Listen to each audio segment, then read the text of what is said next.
Howdy. This is the Views from the Shop podcast. I'm your host, your one and only host, Tim Miller. And today it is Sunday, October 5th, 2025. We're live on YouTube, and I wish you a very, very, very happy National Above the Bus Day. Well, you can probably feel it. The sun is setting a little sooner as you'll go out for a walk. In the morning, it's a little bit more crisp. Maybe you need a light jacket rather than going full shorts and a t-shirt. And the leaves slowly drift down to the ground to their death or something like that. All that means for the distinguished, it's autumn. But for us here on this show, all it means is that college basketball is nearing. Ohio State basketball will be tipping off in less than a month, and today we begin the 2025 season preview series. We've got a whole lot to cover throughout the month of October. Tonight, live on YouTube. Like the video, by the way, if you're on YouTube, or if you're on Twitter, like well. We're going to cover the offseason in review. We'll talk through the transfer portal additions, losses, and the 3 new freshmen that Ohio State has. We'll go through breaking down the entire roster, including the front court and back court, coming up this week. We'll break down the non-conference and the conference schedule, including how Ohio State shakes up in the Big Ten. Worst case, best case scenarios as well for Ohio State basketball. We start with worst case to see how bad it could be, and then we go into best case because it's better to end there. And then preseason mailbag, that will be live on YouTube as well.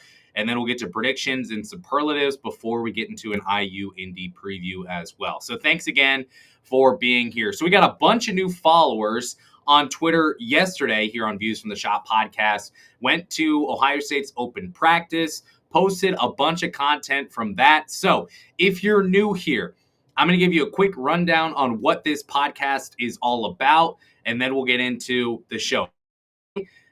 Of course, we're live for the first time in several months. Technical difficulties. I don't have my good mic. I'm relying on my laptop mic. If it sucks, just know if you're new, I usually have a good mic. So apologies for that. If it sounds bad, then not much I can do. We had to get going. And now my printer's printing. We just had meltdown upon meltdowns right now. And you can see it if you're watching on YouTube right now. We have pages coming out of the printer. I wanted my notes. I didn't get them.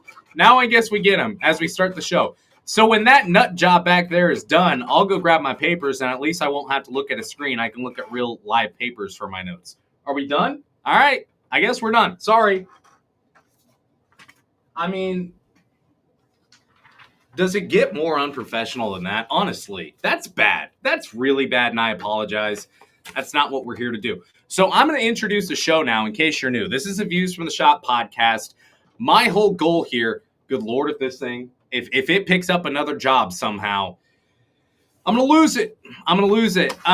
Views from the Shop podcast started 3 years ago. My whole goal here is to be slow to react, measured, and not necessarily fanatical in my takes, which means I try to be professional, which means what just happened in the past 3 minutes makes me want to go dig a hole and not come out of that hole. However, we continue.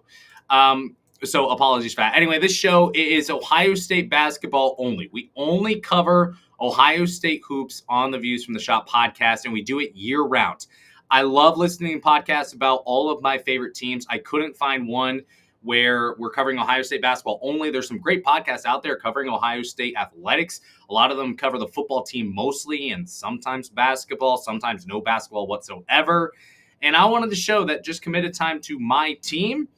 And there are some other shows out there that are great for that, but I wanted one year-round I could get content. So that said, this whole year, no matter what time of year we're covering Ohio State hoops, previewing every game, recapping every game, and then as we get into the offseason as well, you just missed out on the Summer Guest Series of 2025. If you're new here, just had Jake Diebler on the show this week. I've also had several other coaches, players, including Matthew Gruichik and Josh Ojawuna, and also had some media members like Adam Jardy, former players like legend Matt Sylvester, and a whole bunch more. So we do this year-round no matter what. So encourage you to subscribe. Again, if you're on YouTube, please like the video and subscribe wherever you get your podcasts. Please subscribe there as well. 5-star review always helps the show, especially on Spotify. Shout out the Nut House. Now, there's a couple other ways that you can make sure that you're following on the. Of course, you can find us on Twitter at the Shop Pod. Anyone here know where the comments are? Here we go. So I'll drop a couple links in there for you that should make it easier for you to find me. That's the Twitter link. Here comes the Instagram link as well, where you can follow at the Shop Pod there. And on Substack, highly encourage you get there. Why? Because it's the only central hub platform, whatever you want to call it, for Ohio State basketball only. I've got a bunch of articles there that I've been posting. In the meantime, breaking down the schedule, news, any kind of recruiting. I've got a lot of exclusives on prospects I've talked to in high school. I've got a lot of stuff there as well. And it's a great spot overall just to be all in on Ohio State hoops. So I encourage you to get there. If you want a link to the exclusive chat where you can have Q&As with me, get a bunch of news and updates on who's looking good in practice, what's going on in the portal for that time of year, and all those types of things, hit me with a DM on Twitter. I'll give you a free week as well. All righty. Thanks for being here. Printer's no longer misbehaving, so I guess we can get into the show. That's all it takes. So again, I thank you for being here. If you're on YouTube, please like the video. All righty. So today, we're going to get into portal losses for Ohio State. We will get into the portal additions for Ohio State and then freshmen as well. And then we'll be back, I think, on Tuesday, or is it Wednesday? Printer completely blurs this out. So I don't know. Let me check on my actual doc. We'll be back Wednesday. That'll be the next show. Let's get this train wreck just completely off the rails at this point. All righty. Portal losses for Ohio State. The first talk about, I guess, is Meechie Johnson. I remember seeing on Twitter sometimes people saying, like, when the season ended, would we take Meechie Johnson back? And many people saying, yeah, I'd take Meechie Johnson if he wanted to return. Crazy thing is, he was never going to come back to Ohio State. So he plays 10 games for Ohio State last season. That was necessarily an uncoincidental, that's a real word according to my doc here, uncoincidental decision for Meechie Johnson. Plays 10 games, steps away for personal reasons. He shot 36% from the field, not great. And he chalked up 0 offensive rebounds as well. I found that today. He had a solid assist rate, but overall, pretty underwhelming in 10 games for Ohio State. I've spoken about his story enough on this show and on the Substack as well. Wish him the best of luck at South Carolina. He was never coming back to Ohio State. It's just a weird situation overall, I think, for outsiders who would say it's kind of like this could have been a beautiful story. Homecoming, coming back. He's a Cleveland native, starts his career at Ohio State, goes to South Carolina, comes back to Ohio State. And just weird, like the girlfriend dumps the boy just kind of out of nowhere, no details given. And we have to kind of piece together what actually happened there. Everyone's confused. Nothing makes sense. All we know as far as outsiders is that Meechie Johnson not returning to Ohio State. So he's gone. I don't necessarily think it's that big of a loss, and there was a 0% chance he was going to return to Ohio State. He posted on Snapchat for the Buckeye basketball sickos who are like friends or following Meechie Johnson on Snapchat. Good for you. Before the Indiana game at Indiana, last game of the year, and basically just I don't know, man. You got to be careful with your words, but he posted to get some eyes on him, and that was successful. So Meechie Johnson will not return. He's going back to South Carolina. Sean Stewart is one that was a really, really curious one for Ohio State. So I would say that some within the program would say, yeah, we wanted Sean Stewart back this year for sure. Others would say, I mean, it would have been nice. We're fine kind of either way, and we'll help you find your next fit. We'll be happy for you. Here's what no one was happy about with Sean Stewart. Not literally the 11th hour, but like 9 p.m., I think it was officially publicized. The transfer portal was closing. Sean Stewart entering the transfer portal, not returning Ohio State. The timing of it all is what bothered those in Columbus. They would have been fine with him leaving if he decided that was the best thing for him and his future. The coaching staff and the program, they would have been cool with that. The issue was they did it so late, right before the portal closes, that Ohio State was now playing catch-up trying to fill a spot for a guy who got a lot of playing time for Ohio State last season. The additional Brandon Knoll from Wright State, we'll talk about later in the show, that was I think the deciding factor, where he didn't know where he was going to fit in this rotation. What was the opportunity going to look like for him? So he decides to move on. That loss will be felt. He was one of the best defensive rebounders in the nation last year in terms of defensive rebounding rate. And his foul production on the other end, he was bottom 5 in the nation of all players. This isn't like 380 some teams. This is 5, 6, 7, 8 times 380-ish teams. Thousands of players. Sean Stewart in all of college basketball is one of the worst when it comes to fouls. Last year, we know that. Was it because they saw the Scarlet Gray number 1-3 and they just said, it's probably a foul? I don't know. That was a problem. The scoring wasn't there. The touch wasn't there. Didn't develop for Sean Stewart. The shot didn't develop for Sean Stewart. So he makes his way on out from Ohio State, and he will play his college basketball at this upcoming season. Austin Parks is the next one I'll talk about, and I forgot. I got some links here that I just want to drop kind of as we talk about this in the live chat. You can feel free to say whatever you want. Last year, like if you're a true sicko and you know the guy who was in the DMs in the live chat all the time here, just roasting me for having opinions, which is fine. That's fine. You can roast me for having opinions. I ask for it. I have a podcast, man. He finally blocked me during this offseason, so pour one out for him. Austin Parks is the next one we'll talk about here. He was never going to come back, and I don't know if he wanted to come back to Ohio State or not. There's another player who we'll talk about here in a second who did want to come back to Ohio State. The coaching staff, I would say, probably frustrated with his inability to dress and stay available for the Buckeyes, especially given how thin Ohio State was. Remember, last year, every single starter, other than Bruce Thornton, missed at least one game. Micah Parrish missed a game against Indiana State. John Woolley Jr. missed a game against UCLA down the stretch when he got sick, and that ran through the team. Sean Stewart missed time during multiple stretches. And then I don't know who you would consider to be the true 5, Devin Royal at 4. He missed time as well for Ohio State. So this was a team that was ultra thin, especially when Michie Johnson leaves the team. So they could have used Austin Parks in games where he was sick or he had some kind of ailment going on. And again, I wouldn't say the team necessarily saw him as soft, but they were frustrated with the fact that he wasn't available for – it wasn't more often than not, but they needed him in games where he just couldn't go. And that was a problem. So I don't think they necessarily would see him as soft, but he transfers now to the MAC to go play for Toledo. He was never supposed to play behind Ivan Negavon last year either. So that was an issue in terms of his development. Negavon very quickly passed up Parks in the rotation. So Parks will take a step down. We wish him the best of luck. He was on the show 2 years ago during the offseason, so we wish him the best of luck. He'll go play at Toledo. Another MAC move is Evan Mahaffey, the former Penn State forward, goes to Ohio 2 years. Now he will go and head to and play with his brother, Zip. So interesting story for Evan Mahaffey. He started 35 of 36 games as a sophomore for Ohio State, fell out of the starting rotation as a junior. He had a really tough role as well. Played undersized, had to guard centers. He had to guard Zach Edey, giving up nearly an entire foot of height against Zach Edey.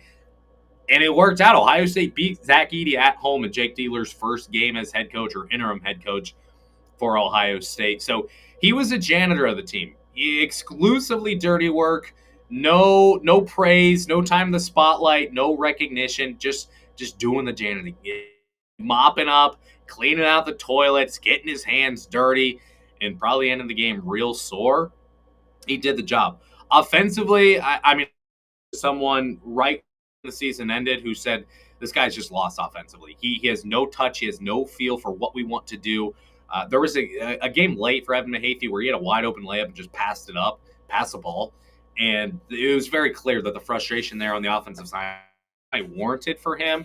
Regardless, he'll go play for his brother. You're going to miss or play with his brother. You'll miss him for some of the things that he gave to you at Ohio State. Certainly wish him the best of luck, but he's no longer on the roster as well. One other that we'll talk about, and again, I know if you've been listening to the show, if you follow State hoops really closely, you know a lot of this stuff. Some of this may be review. Some of the stuff may be new. I'm going to hopefully bring you some new stuff. But overall, just kind of recapping the offseason in case you're curious of where this show is going. That said, the last player we get to here is Aaron Bradshaw. I'm throwing links out there on the Substack just so you see the type of content is there. I got to pause for a sip. Thank you. Aaron Bradshaw, 7'1", 12.1% defensive rebounding rate last season. That is horrible for a 7-footer. He had a nice game against Kentucky, 11 points in that one. He scored 12 against Washington. Didn't miss a shot from the field, but he absolutely never came close to living up to that 5-star billing, which was highly frustrating for fans to see. There was a lot of hope for Aaron Bradshaw. I would say he was probably the player with the highest ceiling out of anyone in the transfer portal class of 2024. A lot of people were excited for Aaron Bradshaw, but he just did not pan out. You wanted to see him hit some threes. You wanted to see him be a good floor stretcher. You absolutely needed to see better rebounding production from Aaron Bradshaw. You really didn't get any of that. And he's suspended for a time. He missed some time as well. There's plenty of rumors about why he was suspended. There's people who know. There's one truthful claim out there that is true. I won't say which one it was. But all that to say, it took a long time for him to enter the portal because he wanted to come back to Ohio State, actually. That's why it took so long. He was the one where I was told pretty much instantly we're not going to take him back this year. We're not really interested. And just kept waiting and waiting. And it took, I think, almost 2 weeks or maybe more than that for Bradshaw to finally enter the portal. And I was starting to get concerned about, like, do I have bad sourcing here? Am I being lied to? And there were questions for me personally, like, am I bad at this? And then he entered the portal. We're like, okay, we're good here. So he entered the portal. He wanted to come back. I don't know what the time looked like. Was he trying to negotiate with Ohio State to try to say, like, hey, I'll take less than NIL if you let me return? I don't know. But, I mean, you look at culturally the fit, it was not there. You look at effort, you look at participation, like, is this guy going to come to practice? Like, things like that, not a fit. Ohio State did not want Aaron Bradshaw back. So he'll go play at Memphis this upcoming season. Wish him the best of luck as well. All right, portal additions is what we'll talk about next. Sip for some water. Thanks for being here. Again, feel free to drop in the comments, drop your thoughts on the team, ask your questions, like the video if you're on YouTube, please like it on Twitter as well. That helps a lot. And subscribe wherever you get your podcasts. All right, portal additions for Ohio State. So this is weird to me, okay? Honestly, this is confusing to me. I went and looked at this today. I kind of knew where Ohio State stood among other Big Ten teams in their portal class of 2025. But didn't realize how low they were nationally. So they're number 47 nationally. Their 2025 portal class is, according to 247 Sports. They're number 9 in the Big Ten. So very much middle of the road. But if you look at the betting markets right now, because you return Bruce Thornton, John Mobley Jr., and Devin Royal, they're third, fourth in odds to win the Big Ten regular season title right now. Purdue and Michigan are heavy favorites. The next team up in a lot of different sports books is actually Ohio State. So this portal class, not ranked all that highly, but regardless, I like the portal class a lot. The approach here was production and experience. Jake Dealer came on the show this past week. We've had other coaches come on the show and kind of talk about, like, yeah, like, we put our heads together and we decided we needed to move in a different direction necessarily from how we went last year to this year in terms of how we approach the portal. And if you look at production experience, that is what they got in this portal class. Christoph Tilley is the first player I'll talk about here. So he comes in from Ohio, or from Santa Clara to Ohio State. He's listed, or at least he was listed, I think at 7 foot exactly. I don't know. Let's find out together where this guy's listed at, according to Ohio State. Just hold for 1 second. Where's my link? Alrighty, here it is. Not that it matters whatsoever. So he's listed at a full 7 foot 0 inches. Shout out Aaron. I see it. Thanks for joining, man. 7 foot 0 inches. He is a top-rated player in the transfer portal, according to 247 Sports, in 3 years at Santa Clara. In his third year with the Broncos, he averaged 12.5 points per game, 4.9 rebounds per game, and 1.9 assists per game. He also shot 55.4% from the field and 31.5% from the three-point line. So, what do you get in a player like this? Well, number one, again, production. He's played a bunch of games. I don't have the number here. Let's find that quickly as well. How many games has Christoph Tilley played in his career? Looks like 86 games. I believe that's correct. We're just going to go with it because I just don't care to keep doing this. It is 86 games, 59 starts. That's a lot of playing time in 3 years in producing as well. His numbers also increased incrementally from freshman to sophomore to junior. 5 points per game as a freshman, 9.4 as a sophomore, 12.5 as a junior. He's a Berlin, Germany native as well. So you got an international taste there as well with Tilley. This is a true stretch five. I think Christoph Tilley is what Jake Diegler and the coaching staff wanted Aaron Bradshaw to be last year for the Buckeyes. He can score from deep, he can score in the paint, and he can slash a little bit too. He can handle the ball, he can dribble, drive to the rim. You'll see him if you look him up on YouTube, you look at his highlights from Santa Clara, you'll see him dunking at times after he had the ball starting at the three-point line. So he's going to be an exciting player for Ohio State. I think the question here for Tilley is rebounding. Ohio State was horrible rebounding last year, 41st percentile in the nation in offensive rebounding rate and 39th percentile in defensive rebounding rate. That's just not good enough. Tilley, 53rd and 55th percentile in offensive and defensive rebounding rate, respectively. So those numbers are fine, but as a 7-footer, again, I think you'd like to see a little bit more. So he's going to have to rebound for Ohio State. Overall, the best feedback I've gotten out of any player on the team this year has been Christoph Tilley. It's not John Mobley Jr., it's not Bruce Thornton, it's not Devin Royal. Although they're saying good things about him, every single time I'm talking to anyone, it's, man, Christoph Tilley looks really, really good. Yesterday, so I spoke with someone after the open practice yesterday. I tweeted out John Mobley Jr. was far and away the best player for Ohio State yesterday. I mean, he was getting out in the scrimmage. He was getting out in the passing lane, stealing some passes as well. I mean, he looked good. I know there's questions about him defensively, but spoke with someone. I'll just say it was a member of the coaching staff who said, yeah, I think Tilley was the best player out there today. So they're really, really high on Christoph Tilley. You should be high on him too. I'm really excited to see what he does for Ohio State this year.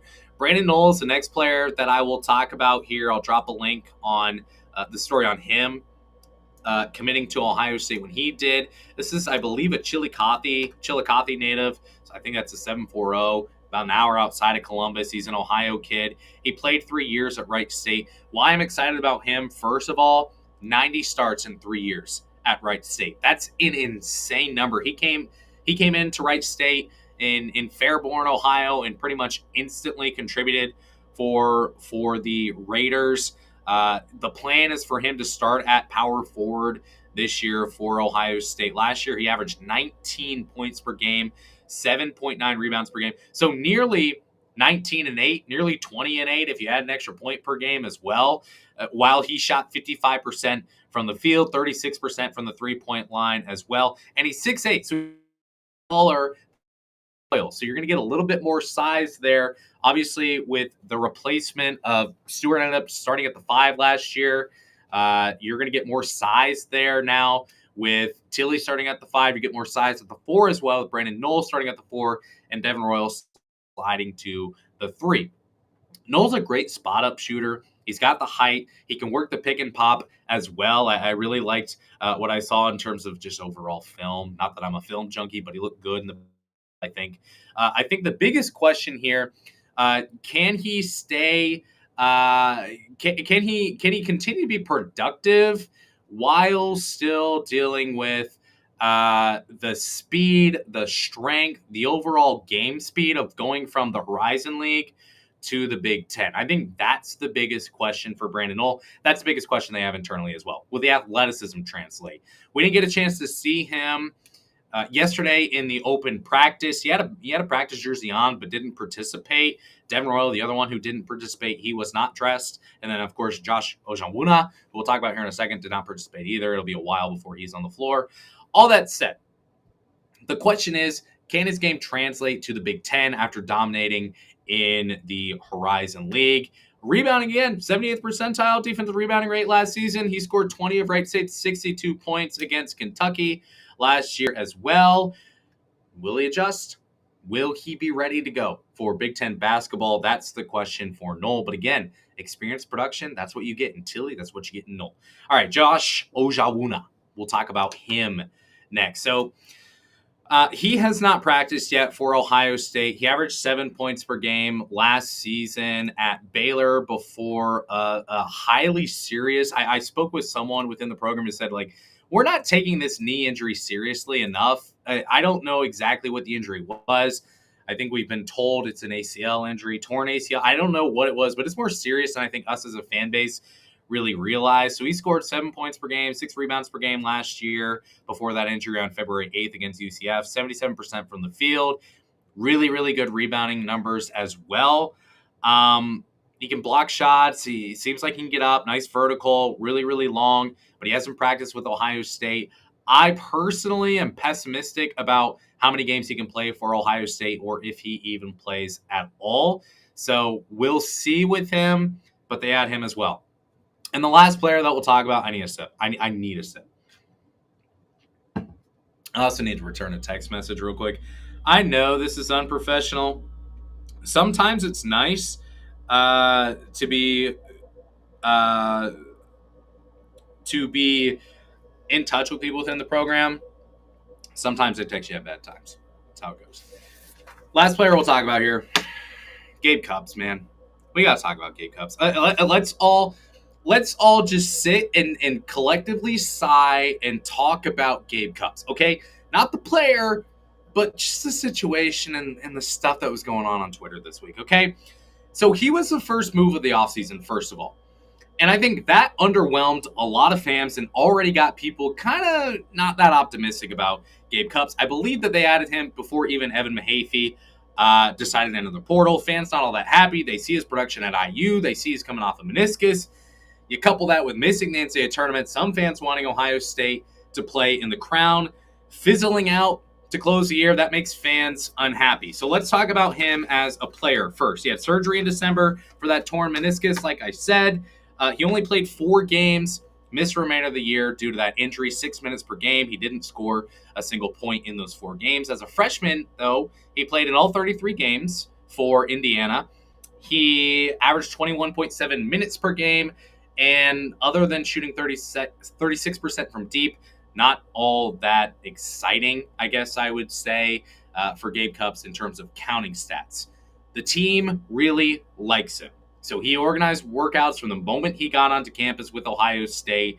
He's done what the staff has asked. And overall, every time I bring him up to anyone, it's like, no, like, we really do like Gabe Cupps. I know fans aren't all that excited about him, but like, he's a good player. What I've been told. He's not being brought in to be your starting point guard. He's not being brought in to be a guy who scored 12 points a game. So the expectation there shouldn't necessarily be that. So I don't know why the outrage was so high kind of when Ohio State got him.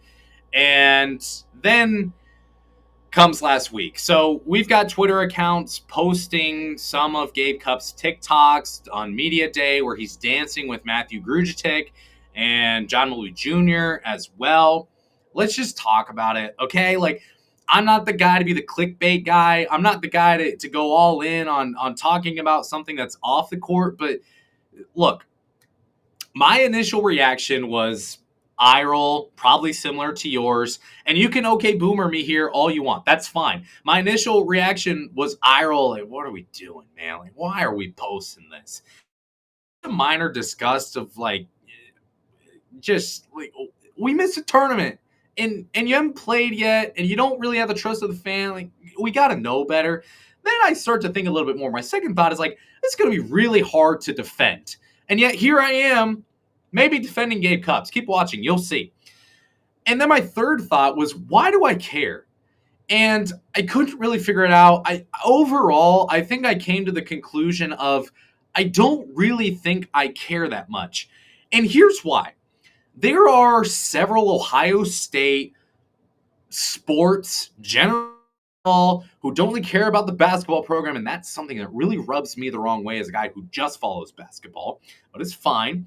You got those Ohio State Twitter slob accounts that engagement farm and have one last brain cell that's just kind of like wee, like doing a front flip on a trampoline for 24 hours a day, 7 days a week. And that's what they are on Twitter. It's just, how can I get people to like my tweets? That's it. There's no thoughts. It's such an easy, lazy, thoughtless, look at me, I hate on Ohio State basketball, pick me, look at me, like my tweet. That's the approach. It's lazy, it's boring, everyone does it. Everyone hates on Ohio State basketball. They haven't made an NCAA tournament in 4 years. I get that. It's so easy to hate on Ohio State basketball. That one brain cell that's just flipping on the trampoline, no care in the world, no thought behind those eyes, baby. I don't like it. I would like to be the guy who walks up to that person with one last brain cell and say, hey, buddy, look. It doesn't have to be this way.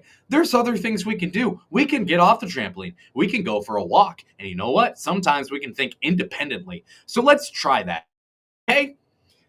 Here's my question for the guy with more, that one brain cell who just wants to hate on Gabe Cupps. There's more to life than this, right? So here's the thing. The coaching staff likes him. And guess what? You can hate on the coaching staff all you want. This isn't like I woke up in the middle of the night at 3 a.m. and kind of felt my way around to go to the bathroom and whoops, I just sat in an Ohio State's coach's office and now I have the job. This isn't Clark State University. No offense to Clark State, nickname redacted. This is a real Ohio State University. It's Division I, top level. You don't get here without knowing what you're doing when it comes to basketball. You can hate on Diebler all you want. That's fine. We're not going to agree on the fact. If you're out on this, that's fine. These coaches know basketball. They like Gabe Cupps, okay? So I'm trusting the guys getting paid hundreds of thousands, if not millions of dollars and over millions of dollars lifetime to coach basketball. I'm going to trust those guys. OG Ohio State Daily. If that's a real Twitter account, you caught us straight. I'm sorry. I don't think it is, but flame the staff again. Sure. I trust the coaching staff. So if you like Gabe Cupps as a coaching staff, I'm willing to wait it out. The other thing is, there's no rule stating that you can't be good at basketball while also doing TikTok dances, right? Like, you look at famous TikToker, TikTok star, Jared McCain at Duke, scored 14 points per game, helped Duke get to the Elite Eight, and then was a first-round pick in the NBA draft. Do you think, by chance, all other players on the team don't have TikTok? Do you think, by chance, all other players on the team aren't on social media? No, you would be wrong. How is posting dances for a couple of minutes, how's that worse from just having an account? I don't get that. You think, like everyone else in the world, they're not spending 4, 5, 6, 7, 8 hours a day on social media? That's the world we live in right now. It's social media slop. Just because a guy's posting a dance doesn't mean he can't be good at basketball as well. Look, do I like it? No, I don't like it. It's not for me, okay? It's not for me because it's not for me. It's also not for me because Ohio State hasn't made an NCAA tournament in 4 freaking years. This team is coming off a 17-15 year. They were 1 win away from going to the NCAA tournament in the first year under Jake Diebler. They've been bad. Gabe Cupps does not have the social equity at this point to be doing this as well. I get that. I don't like it, but I really don't care at this point. There will be consequences if Gabe Cupps doesn't work out at Ohio State. There will be consequences if Ohio State doesn't make March Madness this year when it comes to the Gabe Cupps dancing thing. We're going to have these same stupid accounts. Sorry, you're not stupid. We're going to have these same accounts who are just, woo, whippy, yeah, woo, flipping around on a trampoline. That one brain cell, just happy-go-lucky me. Let's just post some more slop and hate on Ohio State basketball. I don't appreciate that approach. They will get after Gabe Cupps. He's got to be ready for the consequences if that's the case. That's all I'll say on Gabe Cupps. And how long did I spend talking about Gabe Cupps in the TikTok stuff compared to Gabe Cupps, the player? All right, 3 freshmen. We're getting out of here. I got to go eat dinner. 7:30. I haven't eaten dinner yet. Matthew Grujic, let's talk about him. This is an interesting player as a human being and also as an ad for Ohio State. So he was on the show. I would encourage you to listen or watch that show as well. That's a good one. I really enjoyed my conversation with him. Really, really solid dude. Comes in as a freshman, 8.3 points per game, 5 rebounds per game, 4 assists per game for FC Barcelona U18 team. That's a real prep team. Okay, that's real basketball. He just turned 18 this summer, like early July, so he's going to be closer to 18 than 19 for this entire season. MVP of Spanish U18 National Championships, EuroLeague Next Gen ULM MVP, NBA Basketball Without Borders Europe Camp MVP, and the Catalan Championships, don't know what that is, MVP as well. So he's impressed wherever he's played. Measurables leave some room to be desired. However, if you're from Europe and you don't have great measurables, you can still be okay. Look at Luka. He's just kind of fat. Nikola Jokic, kind of chubby, all right? They still make it work because they're skilled. And guess what? Matthew Grujic, he's not fat. He's not fat yet. He said on the show how much he loves the food in the United States, how good it is and all that stuff. Man, just don't slop it up too much. You'll be okay. Shooting, spacing, slashing, all those types of things. He's a traditional wing. He's more ready than Ivan Negavan was this time last year, so expect him to get some more playing time for Ohio State. He'll probably kind of battle with Colin White for who's going to be the first off the bench at the 3. But there's some potential there. I like Grujic. You should too. And by the way, he said on the show, just so you know, when you go to games, can you do him a favor? When he hits a 3, just yell Gru. Okay? Everyone calls him Gru. It's easier to say than Grujic. So I had him on the show and I said, Matthew, teach me how to say your last name. He said it, and it's just like deer in a headlight. Like my tongue, lips, mouth combination. Sorry to get. We're keeping it PG, but I can't do that necessarily. So that's that. So yell Gru whenever he hits 3s at the game. You heard it here first. Miles Harrow is another player we'll talk about. Little brother of Tyler Harrow, actually. I guess he's playing ball for like the Miami Heat, or at least he was. I'm not a big NBA guy, so I'm not necessarily 100% positive on that. However, good basketball pedigree. So Joel Justice, associate head coach at Ohio State, he recruited Tyler Harrow to Kentucky. Obviously has a good relationship here with the family. This is a guy to fill a spot at Ohio State at the end of the bench, okay? That's it. He's 6'3". He's a 3-star prospect, if ranked at all on some of these platforms. He wasn't ranked. He scored 1,000 career points in Wisconsin in high school, averaged 21.1 points per game, 4.8 assists per game, and 5.9 rebounds per game in his senior year, at least according to his huddle, so allegedly. And he's on the lighter side. He'll need some time before he makes an impact. My guess, and I hope he proves me wrong, pause for a sip. Just so you know, I say pause for a sip because if you're on podcast and it goes quiet for 3 seconds, you got to know why. My guess for him is he probably doesn't ever really make an impact at Ohio State. I hope he proves me wrong. I hope he takes advantage of world-class strength and conditioning and go finds a place where he can play in the coming years. I guess that would be the thing for him. All right, last one we'll talk about here is Amari Bynum. You got to be excited about Amari Bynum, okay? Everyone is excited within the program about Amari Bynum. I am here publicly to carry water for Amari Bynum. We need to be talking about him more. 4-star recruit, top 50 according to 247 Sports, 6'8", 220. Yesterday, saw him.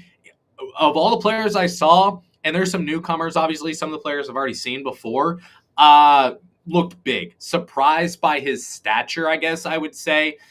Oozing NBA potential. He's already got an NBA body. I've had people talk to me like super broad shoulders, just ready to go play college basketball. He's a perfect fit for the Jake Dealer offense, too. He can shoot. He can drive. He can space. He's got really, really good athleticism overall. So in terms of ceiling, you should be more excited about him over potentially everyone on the team.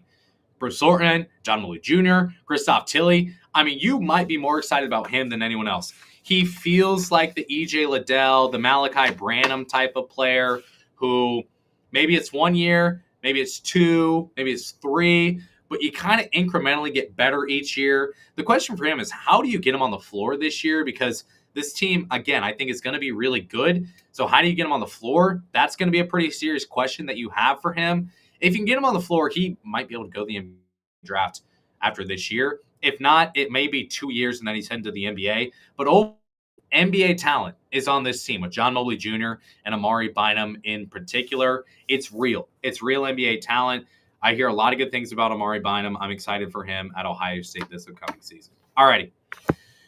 Let me get you another look because we've had a bunch of viewers come on. Probably right once football ended would be my guess. Here's what we're gonna look at as we close, or as we, I guess, close the offseason and get into preseason. So today we did the offseason and review. We'll break down the roster in the next 2 episodes. We'll break down the schedule in the 2 episodes after that. We'll talk worst case, best case scenarios for this team overall in the next week, and then we'll do a preseason mailbag. That show will be live. A couple live shows coming here on YouTube and on Twitter before we do predictions and superlatives. And then we get to the IU Indy preview just before Halloween, and we are all set for college basketball. Again, this is Ohio State hoops only. That's it. Ohio State basketball only on this Views from the Shop podcast show. We don't talk football. I was at the game on yesterday, on Saturday. Shout out to you who allowed me to have excellent tickets there for the game just for doing a podcast. That's pretty crazy, but appreciate that. And that's fun. I love Ohio State football. I'm here for Ohio State hoops only. So if you're into that, if that's not a bad idea, you don't necessarily think, I would recommend you follow here. You subscribe on YouTube, grab the link, get there, subscribe, like the video as well, drop some comments, and subscribe wherever you get your podcast as well. That'd be great. Barbecue chicken tacos. How's that sound to you? About 8 p.m. We'll get ready for a little bit of Sunday night football if you're like me. And then we will go to bed and get ready for a new week. We're getting so freaking close to college basketball. I cannot wait. I tell you what, once I got the show done with Jake Diebler, I started planning for the season preview series. I have been so excited. So I hope you feel the energy too around the program. I know last year it didn't end great. It didn't necessarily start great with some losses against A&M and Pitt and all the games that happened there. Auburn, the blowout. But, man, I tell you what, I think this team can be great. I got a couple questions here in the comments. Aaron, can John Mobley Jr. be a second-team All-Big Ten player? Yeah, 100%. I believe that he can be. It's just going to be a matter of, can he get the touches with Bruce Thornton and Kristaps Tilly and all that? So we'll see how it goes. The potential absolutely is there. This team might just have enough mouths to feed to where he can't get there. Doesn't mean he's not deserving of being second-team All-Big Ten. But I'm really high on John Mobley Jr. this year. And then another question, will I be going live after games? Yeah, every game that I can, I will. So some games I'll attend about half the home games. I'm just not close enough to be able to make it to every game. If I could, I would.